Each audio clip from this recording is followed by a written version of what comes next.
Hello everyone, welcome back to gate and tech. And आज के इस वीडियो में मैं आपको बताऊंगा कि आपको गेट ओवरफ्लो की पीडीएफ कैसे यूज करना है ना। इसके पहले मैं बता देना चाहता हूँ कि अभी रिसेंटली मैंने ये एप्टीट्यूड का वीडियो अपलोड किया था कि आपको एप्टीट्यूड के लिए कैसे प्रिपेयर करना है गेट 2025 में, है ना। और ईएमडीएम को डेली करना हो, और इंटरव्यू वगैरह और भी बहुत सारी चीज़ें आती रहती हैं, पीडीएफ्स वगैरह। तो जनरली आपके जितने डाउट्स रहते हैं आप एक बार चैनल जरूर देख लिया करो। उसके बाद अगर कोई डाउट रह जाता है डेफिनेटली पूछ लिया करो, और आप कोई टॉपिक वगैरह भी सजेस्ट कर सकते हो कि मेरे को इस चीज़ में दिक्कत आ रही, तो हम जनरली उस पर बात करेंगे डेफिनेटली, है ना। गेट के फॉर्म भरना स्टार्ट हो गए तो इसके बाद एक वीडियो उस पर भी अपलोड कर दूंगा। यहाँ से आप पीडीएफ्स वगैरह डाउनलोड कर सकते हैं। गो क्लासेस की टेस्ट सीरीज कैसे अटेम्प्ट करना है, गेट ऑफ कैसे करना है। अभी एक वीडियो और आ गया कि डेप्थ ऑफ एमएल जो कि काफ़ी अच्छा कर रहे हैं डीए के फील्ड में, तो उनके ऊपर भी एक वीडियो बनाऊंगा कि भाई टेस्ट कैसे अटेम्प्ट करना है ना, बेस्ट टेस्ट सीरीज कौन सी है, सब कुछ मैंने बता रखा है आपको, है ना। Best test series DA CSC के लिए कौन सी है, इंटरव्यू वगैरह है। तो काफ़ी चीज़ें जो आपके लिए इंपॉर्टेंट हो सकती हैं वो आती रहती हैं। मेंटरशिप प्रोग्राम वगैरह भी है, तो है ना, वो सारी चीज़ें आप देख सकते हैं वीडियो में। तो चलो इस वीडियो को स्टार्ट करते हैं, ठीक है। तो ए वाली लिंक पे आपको चले जाना है ना। एक बार मैं बैक कर देता हूँ, ठीक है। ये लिंक आपको बेसिकली पिन कमेंट में मिल जाएगी, कोई दिक्कत नहीं है। आपको फर्स्ट लिंक पे क्लिक करना है। जैसे ही यहाँ से फर्स्ट टू वॉल्यूम को डाउनलोड कर लेना है। जैसे ही आप वन टू वॉल्यूम को डाउनलोड करोगे, है ना, आप डाउनलोड कर लेना आराम से। और मैंने इसको माइक्रोसॉफ्ट एज में खोल लिया है। एज में खोलने से क्या होता है कि आप इसमें ना लिख सकते हो चीज़ें, है ना। आप लिख सकते हो इसमें, टाइप वगैरह कर सकते हो कुछ, ठीक है। आप जनरली माउस से भी लिख सकते हो, बट माउस से लिखना उतना इजीली होता नहीं। तो मेरे पास एक पेन है, इससे भी मैं लिख सकता हूँ। जैसे कि अगर मैं यहाँ लिखूँ कुछ रेड कलर, ओके। जैसे मैं यहाँ लिख देता हूँ गेट एंड टेक, है ना। तो पीडीएफ में आप लिख भी सकते हैं, इसको सेव वगैरह भी कर सकते हैं, वो सारी चीज़ें आप एक्सप्लोर कर सकते हैं। बट आज का मैंने आपका वीडियो का पॉइंट रहेगा कि भाई आपको एप्टीट्यूड की, ये सॉरी, ये गेट ओवरफ्लो की पीडीएफ है। इसमें इसमें आपको बताऊं मैं, एप्टीट्यूड वाला पूरा सेक्शन है। Discrete mathematics plus engineering mathematics का पूरा सेक्शन है। तो जो आपका वॉल्यूम वन है, जो मैं बात करूं कि आपका वॉल्यूम वन है, यहाँ पे लिख पाऊंगा मैं, है ना। जो आपका वॉल्यूम वन है, ये वॉल्यूम वन है बेसिकली, ठीक है। वॉल्यूम वन आपका रहेगा, क्या क्या है इसमें, ईएम है, डीएम है, और क्या है आपका एप्टीट्यूड, है ना। ओके। अब आपको देखना है कि इसको आपको यूज कैसे करना। चलो तो मैं एक्सप्लोर करता हूँ आराम से, बाकी चीजें आप खुद देख लेना। जैसे ही आप यहाँ पे क्लिक करोगे आपको लिस्ट ऑफ टॉपिक्स दिख जाएंगे। Combinatorics, graph theory, mathematical logic, set theory, basically alphabetical order में है। तो लेट्स सपोज कि हम मैथमेटिकल लॉजिक को ओपन करते हैं। इस जो मैं तरीका बताने वाला हूँ उस तरीके को आप हर टॉपिक में, हर सब्जेक्ट्स में अप्लाई कर सकते हैं, है ना। जैसे आपने proposition logic, sorry, mathematical logic खोला। मैथमेटिकल लॉजिक में आपका फर्स्ट ऑर्डर लॉजिक है, प्रोपोजिशन लॉजिक है, लॉजिकल रीजनिंग भी है। बट या लॉजिकल रीजनिंग क्यों आ रहा है, आई डोंट नो, है ना, क्योंकि वो का part of first mathematic proposition logic है बेसिकली। तो प्रोपोजिशन लॉजिक जैसे ही क्लिक करता हूँ यहाँ पे आप देख सकते हैं इसके 40 क्वेश्चन है, ठीक है। अब क्या हुआ, आराम से सुनना इस चीज को, है ना, आराम से सुनना। आपने कॉन्सेप्ट्स पढ़ लिए कहीं से भी, आपने बुक से पढ़े, किसी कोचिंग के लेक्चर से पढ़े, फिर यूट्यूब से पढ़े, है ना, पीडीएफ स्लाइड्स किसी के नोट से पढ़े, कहीं से भी आपने कॉन्सेप्ट्स पढ़े, बढ़िया तरीके से स्ट्रॉन्ग कर लिए, है ना। अपने नोट्स को रिवाइज कर लो कि भाई प्रोपोजिशन लॉजिक मैंने आज पढ़ा, है ना, 3 4 दिन में जो भी मैंने प्रोपोजिशन लॉजिक पढ़ा। अब मेरा टाइम आता है कि भाई प्रोपोजिशन लॉजिक जो मैंने पढ़ा है उसको टेस्ट करने का, कि भाई जो चीज़ मैंने पढ़ी है वो मेरे को कितना आ रही है ना। तो उस टॉपिक का आपने खोले कि भाई चलो मैंने ना मैथमेटिकल लॉजिक पढ़ लिया, first order sorry proposition logic पहले पढ़ लिया है, कंप्लीट हो गया मेरा। और अब मैं फर्स्ट ऑर्डर लॉजिक कल पढ़ूंगा, और अभी मेरे पास टाइम है, तो मैं क्या करूँ उस टाइम का यूटिलाइज करने के लिए आप लोग जाओ गो पीडीएफ के वॉल्यूम वन में, है ना। वॉल्यूम टू को भी बताऊंगा कौन कौन से सब्जेक्ट्स हैं, सारी चीजें आपको समझ में आ जाएंगी।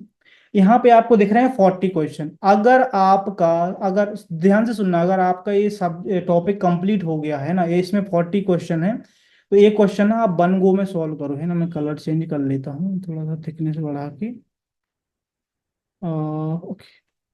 ये एक बार में सॉल्व करो क्वेश्चन। क्वेश्चन करो आप कैसे, वन गो में।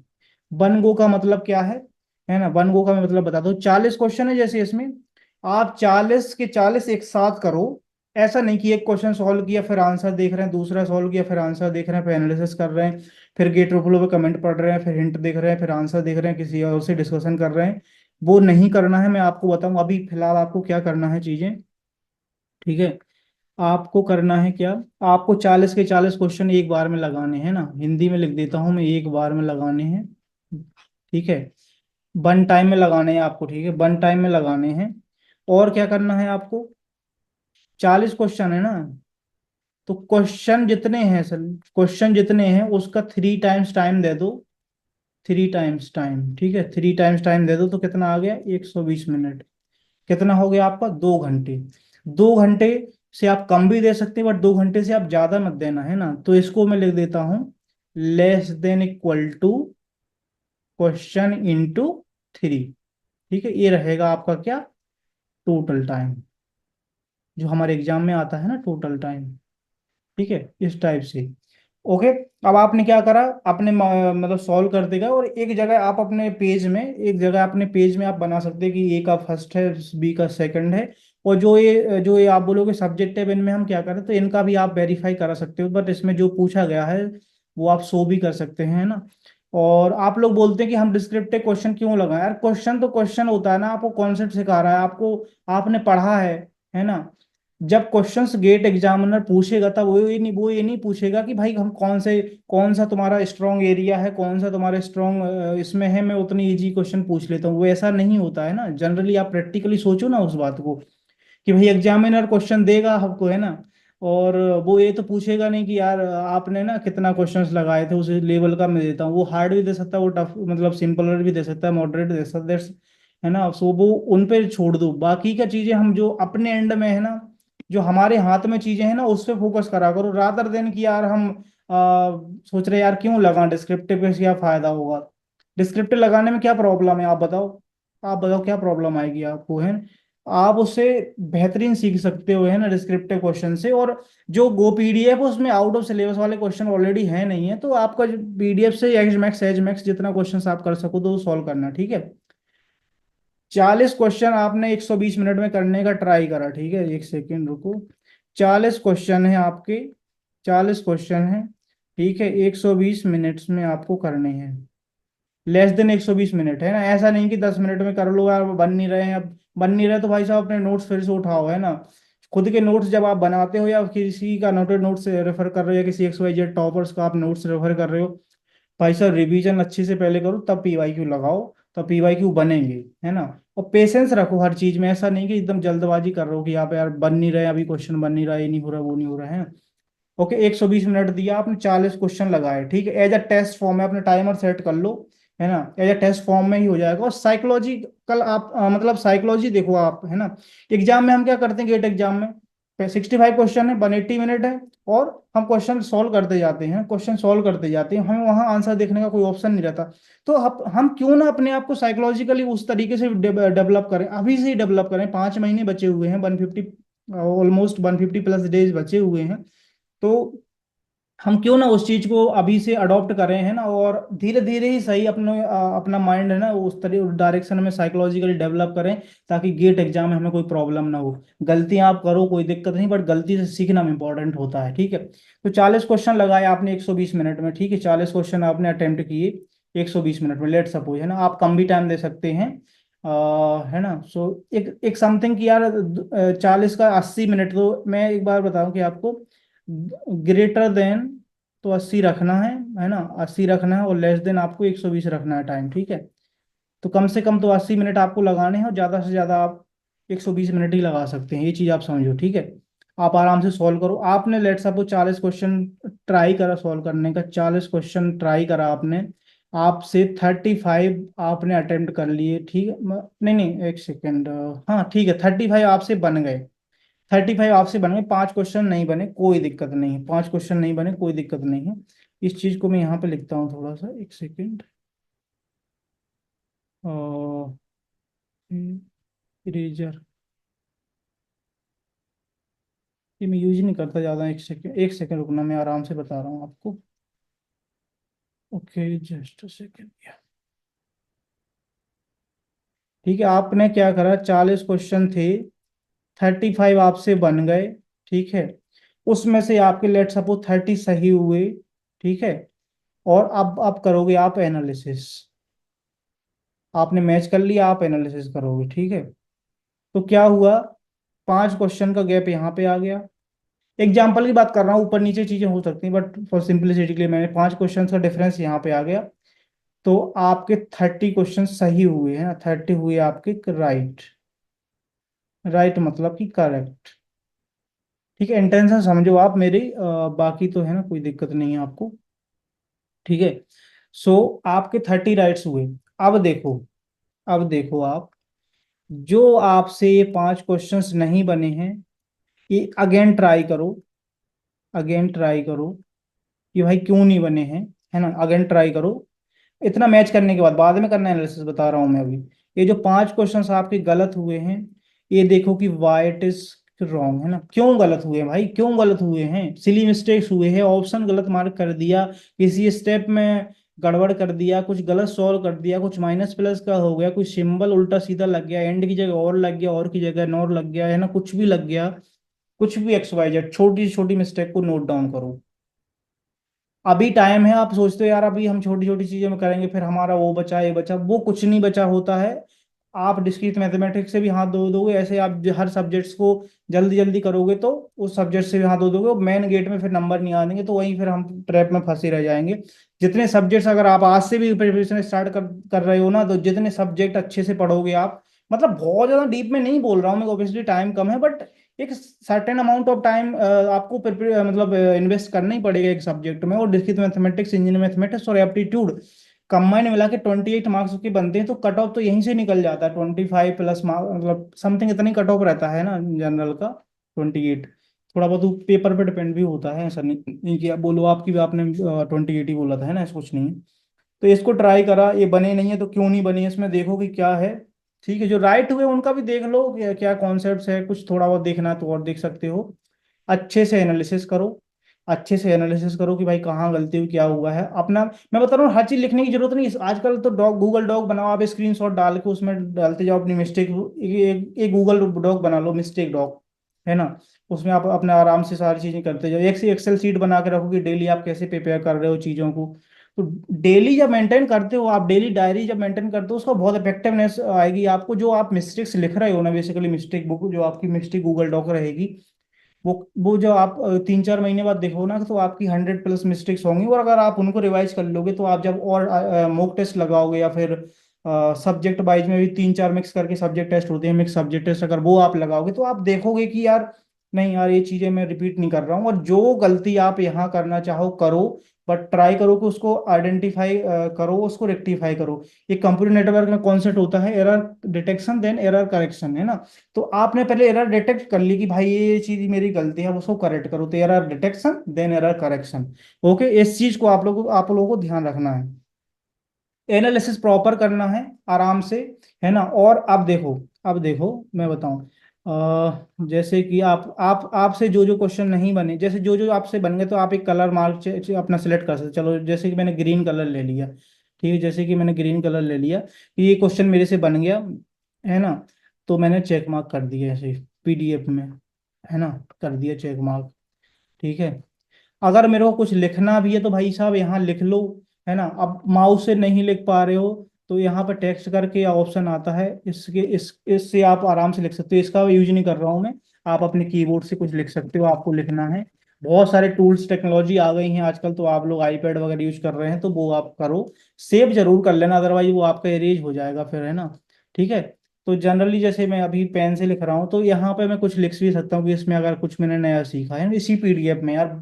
फालतू के बहुत सारे डॉक्यूमेंट्स बनवाता, बहुत सारी चीजें फैंसी करने की जरूरत नहीं है। आप एकदम सिंपल रखो, इफेक्टिव रखो। और मेन आप ये चीज ध्यान रखो कि भाई गेट में मेरे को क्वेश्चन सॉल्व करने हैं, ज्यादा से ज्यादा क्वेश्चन, और वो भी एक्यूरेसी के साथ, अच्छे अच्छे से सॉल्व करूंगा मैं, गलती कम से कम हो। तो वो हैबिट अभी से डेवलप करनी पड़ेगी, है ना। अब लोग कुछ भी बोलें वो मेरे को पता नहीं, बट जो चीज मैं बोल रहा हूँ आप आराम से दोबारा भी सुन के देखोगे, तो आपको पता चलेगा कि हाँ कितना सही बताया जा रहा है। ठीक है, ओके। सो यहाँ पे आपने चेक मार्क कर लिया, आपने लिख भी दिया कि मतलब कुछ भी आपने लिख दिया सर, लेट सपोज कि अपना कलर कोड अब आप सेलेक्ट कर लेना कि किस कलर में आपको क्या करना है, वो आप अपना कलर कोड लिख लेना। इट्स वेरी इंपॉर्टेंट क्वेश्चन है ना, समथिंग समथिंग समथिंग, मतलब आप कुछ भी लिख सकते हो सर, इट्स इम्पोर्टेंट कॉन्सेप्ट, कुछ भी आप लिख सकते हो है ना। तो आप जब रिवाइज करोगे, आप अपनी पीडीएफ खोलोगे, आपको एकदम सब कुछ लिखा लिखा मिलेगा, ठीक है। अब लेट सपोज कि जैसे आप आपसे क्वेश्चन तो बन गए, तो आपने क्या करा, चेक मार्क कर दिया, चलो ठीक है ना, और जो कुछ भी आपको लिखना है वो लिख दिया। अगर आपसे क्वेश्चन वो नहीं बना, आपसे स्किप हुआ है, लेट सपोज कि स्किप हुआ है, तो आप कोई सा भी और कलर यूज करके है ना उसको सर्किल कर सकते हैं, है ना, सर्किल कर सकते हैं, या फिर स्टार लगा सकते हैं। स्टार जनरली मैं सजेस्ट कर रहा हूँ कि अगर कोई क्वेश्चन ऐसा है जो आपको बहुत अच्छा कॉन्सेप्ट सिखा रहा है ना, कोई क्वेश्चन ऐसा है जो आपको बहुत अच्छा कॉन्सेप्ट सिखा रहा है, तो ऑब्वियसली आप उसको स्टार कर सकते हैं, कलर कोड वगैरह अपने यूज करके। जनरली आप 3 स्टार दे सकते हैं, 4 स्टार दे सकते हैं, है ना, 4 स्टार दे सकते हैं, 4 स्टार दे सकते हैं। और कोई क्वेश्चन आपको बहुत बेहतरीन लग रहा है, जो कि आपने कहीं देखा नहीं था उससे पहले, ना ही आपने क्लास वगैरह में पढ़ा, ना ही आपने जो भी कोर्सेज पीडीएफ नोट्स कहीं भी नहीं देखा, है ना, तो उसको आप 5 स्टार भी कर सकते हैं। ऐसे भी लिख सकते हैं, 5 स्टार, 3 स्टार, जो भी आपको एनालॉजी सही लगे आप कर सकते हैं। जो क्वेश्चंस आपसे नहीं बने हैं, है ना, उसको आप गोला करो आराम से। जो आपके सिली मिस्टेक हुए हैं ना, सिली मिस्टेक हुए हैं ना, उनको आप एकदम क्रॉस करो पहले तो, कि भाई ये मेरे से सिली मिस्टेक हुए हैं, है ना, उनको तो करो क्रॉस, है ना। और क्रॉस की बगल में कुछ लिखना तो लिखो, नहीं तो आपको पता है कि आपने जो सिंबल यूज किया उनका आपका रिप्रेजेंटेशन क्या है, तो क्रॉस लगाओ सिली मिस्टेक्स में, क्योंकि आपको सिली मिस्टेक्स नहीं करनी है, चाहे कुछ भी हो जाए, है ना। ओके, बाकी सारी चीजें आप देख पाओगे कि आपका एक पीडीएफ में ना सब चीजें सीक्वेंस में हो जाएंगी, ठीक है। अब क्या करोगे, जब आप फ्यूचर में 3-4 महीने बाद फिर से रिवीजन करके मतलब टॉपिक का देखोगे, तो आप क्विकली कर पाओगे यार, बहुत सारे क्वेश्चंस आपसे ऑलरेडी बने होंगे, 4-5 क्वेश्चन ऐसे होंगे जो इंपॉर्टेंट भी होंगे, आपको उन्हीं का रिवीजन करना है, जो सिली मिस्टेक्स हुई थी वो अभी आपकी यहाँ पे लिखी होंगी, प्लस आपकी जो मिस्टेक गूगल डॉक करके उसमें भी होंगे। तो आप क्विक मतलब अल्टरनेटिवली, सॉरी, आप पीरियोडिकली रिवीजन करते रहो, 1 वीक में आप अपने ऐसा ध्यान रखो कि यार 1 दिन 2 दिन रिवीजन करना है मेरे को। और बाकी सारी चीजें तो ऑलरेडी मैं बता ही चुका हूँ कि आपको कैसे चीजें करनी है। और अब देखो यहाँ पे आंसर की वगैरह है, तो आप आंसर की पे क्लिक करोगे, जैसे आप आंसर की पे क्लिक करोगे, ओके, इसको मैं, अच्छा यहाँ पे, ओके, एक second, pen selected I think इसलिए नहीं हो रहा है क्या।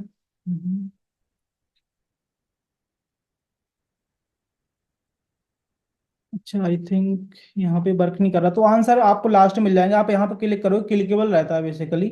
तो जैसे कि आपका आंसर लास्ट में होंगे, 40 के बाद आई थिंक इसमें आंसर मिल जाएंगे आपको। मैं एक बार स्क्रॉल कर देता हूँ। ओके, सो आपका ये है ना 40 क्वेश्चंस, आपका ये आंसर की आप यहाँ से मैच कर सकते हैं, ठीक है, आप यहाँ से मैच कर सकते हैं। और क्या कर सकते हैं आप, और बहुत सारी चीज़ें हैं इसमें करने को, वो भी आप कर सकते हैं। मैं थोड़ा सा गूगल क्रोम में भी दिखा देता हूँ ओपन करके आपको, कि गूगल इसका बेसिकली माइक्रोसॉफ्ट एज में क्या है कि कुछ चीज़ें क्लिकेबल नहीं हो रही हैं, आई डोंट नो, मैं बहुत कम यूज करता हूँ, तो आप उसको देख लेना कैसे आपको करना है, उसमें आप सेव वगैरह कर सकते हैं। और वहां से आप आराम से कर तो सकते थे यार, आई डोंट नो कि क्यों नहीं ये चीज़ हो रही है।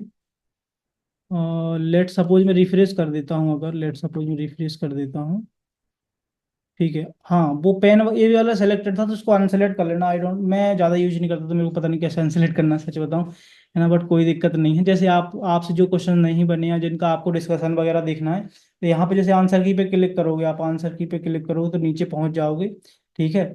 ओके, और अगर नहीं पहुंच रहे तो आप एक पीडीएफ रीडर कुछ भी होता है ना, फॉक्सजेट करके वो यूज करना, वो भी बेस्ट रहता है, उसमें भी आप लिखने का सारी फैसिलिटी रहती है। आई थिंक अगर आपको प्रॉब्लम आएगी तो उस पर मैं बता दूंगा कि फॉक्सजेट का कैसे यूज करना, बट जरूरत नहीं पड़ेगी, फॉक्सजेट का आप यूज कर लोगे। जैसे इसको यहाँ पे खोलोगे तो आपका open link in new window है ना, सो न्यू टैब में खोल लेते हैं। सो यहाँ पे इस वाले लिंक को हम गो टू ओवरफ्लो में आराम से रिडायरेक्ट कर सकते हैं, यहाँ से आराम से क्वेश्चन आंसर पढ़ सकते हैं, कमेंट पढ़ सकते हैं, लिख सकते हैं, बहुत सारी चीज़ें कर सकते हैं। आई थिंक आप लोग सब अवेयर ही हैं, तो आप लोग यूज करना इस पीडीएफ का प्रॉपर तरीके से, क्वेश्चंस करना वन गो में सॉल्व, जैसा कि मैंने बताया हुआ है आपको, कोई प्रॉब्लम आपको आएगी नहीं, ऐसे सारी चीजें करना। और मैं सजेस्ट कर रहा हूँ कि आजकल अपना सोशल मीडिया पर टाइम बिल्कुल वेस्ट मत करना, ना ज़्यादा आंसर्स लिखना, ना किसी के डाउट सॉल्व करना, थोड़ा सा सेल्फिश बनो और क्वेश्चंस खुद सॉल्व करो, पहले खुद इतना स्ट्रांग हो जाओ इस चीज़ों में कि सब चीज़ें सही हो, क्योंकि आपका नेसेसरी टाइम जाएगा, है ना। डिमोटिवेशन, मोटिवेशन वो सब चलता ही रहेगा, पार्ट ऑफ द जर्नी है, जर्नी को आप एंजॉय करो, है ना। ओके, सो आई होप कि आप समझ गए होगे किस टाइप से यूटिलाइज करना है इसको, है ना। और सिमिलरली आपको सेकेंड वॉल्यूम में वही चीज़ करनी है। सेकेंड वॉल्यूम बेसिकली आपका कोर टेक्निकल सब्जेक्ट्स, इसमें algorithm, COA, compiler design, computer network, databases, digital logic, operating system, programming and data structure and programming in C, और थ्योरी ऑफ कंप्यूटेशन। बेसिकली ये again alphabetical order में है, तो आप लोग इनको सॉल्व कर सकते हैं।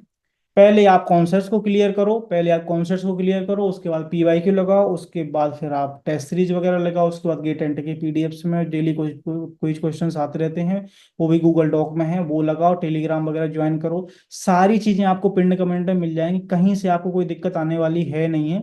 मैंने माइक्रोसॉफ्ट एज का यूज किया, आप किसी और सॉफ्टवेयर का यूज कर सकते हैं, और फॉगजेट का भी यूज कर सकते हैं। आई थिंक फॉगजेट भी बेस्ट है।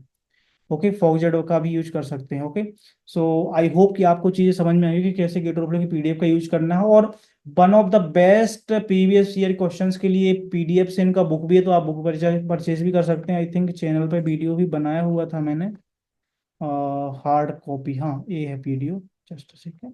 ये वीडियो आप देख सकते हैं, ऑर्डर वगैरह कर सकते हैं। आई थिंक आजकल अमेजन पे मिलेगा, क्योंकि 3 महीने पहले जब ये लॉन्च हुई था, प्री रिलीज था, थोड़ा वो सस्ता भी था, और डायरेक्टली गूगल गेट ओवरफ्लो से ही शिप हो जाती, बट अभी आपको अमेजन वगैरह पे मिल जाएंगी ये चीज, बुक्स वगैरह। तो आप बुक बुक बुक से रेफर करना, मतलब हार्ड कॉपी से पढ़ना चाहते हो आप हार्ड कॉपी से करो, सॉफ्ट कॉपी से करना चाहते हो आप सॉफ्ट कॉपी पीडीएफ से करो। जनरली मैं तो पीडीएफ को ही रेफर करता हूँ, है ना। तो आप उसका यूज करो प्रॉपरली, क्वेश्चंस लगाओ, one of the best error free book है ना। कोई दिक्कत आती है, कोई प्रॉब्लम आती है, आराम से आप क्वेश्चंस पे जाओ, क्वेश्चंस पे जाओ, ठीक है। क्वेश्चंस पे जाओ, यहाँ पे कमेंट करो क्या दिक्कत है, टैग करो, बहुत सारे ऑप्शंस हैं ना, बहुत सारी चीजें हैं, बहुत सारे ऑप्शंस हैं, तो आपको कोई प्रॉब्लम आएगी नहीं, है ना। सो आई होप कि आपको समझ में आ गया हो कैसे गेट ओवरफ्लो की पीडीएफ को यूज करना है, और बेहतरीन तैयारी करो, करते रहो, है ना, अच्छे से। क्योंकि अभी जो समय है ना, अभी जो टाइम है बेसिकली वो है आपका प्रैक्टिस करने का, रिवीजन करने का, है ना। और जो बच्चे कुछ कॉन्सेप्ट्स हैं आपके, उनको कंप्लीट करने का, कंटिन्यूसली वो भी चीज़ पैरेलल में करते रहो। और ये सब जितने भी वीडियोस आते हैं, कहीं ना कहीं आप फील करना कि आपको सही डायरेक्शन में ले जाने की मैं कोशिश कर रहा हूँ, थोड़ा बहुत जितना भी हो सकता है मैं आपको बताता हूँ कि आप ऐसे करो, करना आपका है ना। मैं तो बता ही सकता हूँ, अगर आप नहीं करोगे तो डेफिनेटली फिर आप फिर मेरे को बोलोगे कि अभी कम टाइम है, अब मैं क्या करूं। तो अभी टाइम है, राइट टाइम है, और राइट टाइम पे राइट डिसीजन लेके, राइट स्ट्रेटेजी बना के अपने तरीके से पढ़ो, है ना। किसी का कॉपी करने की जरूरत नहीं है, और आपका कंपटीशन किसी से नहीं है, अपना खुद से कंपटीशन है कि यार कल वो क्वेश्चन नहीं बना था, अगर आज में से बन गया, नया कॉन्सेप्ट मैंने सीख लिया, वो सारी चीजें देखो, अपने पे फोकस करो पहले, है ना। पहले अपने फोकस करो, फिर अदर चीजों पे आप फोकस करना। ओके, सो आई होप कि आप लोग समझ गए होंगे। Thank you so much for watching the video. Bye bye, all the best.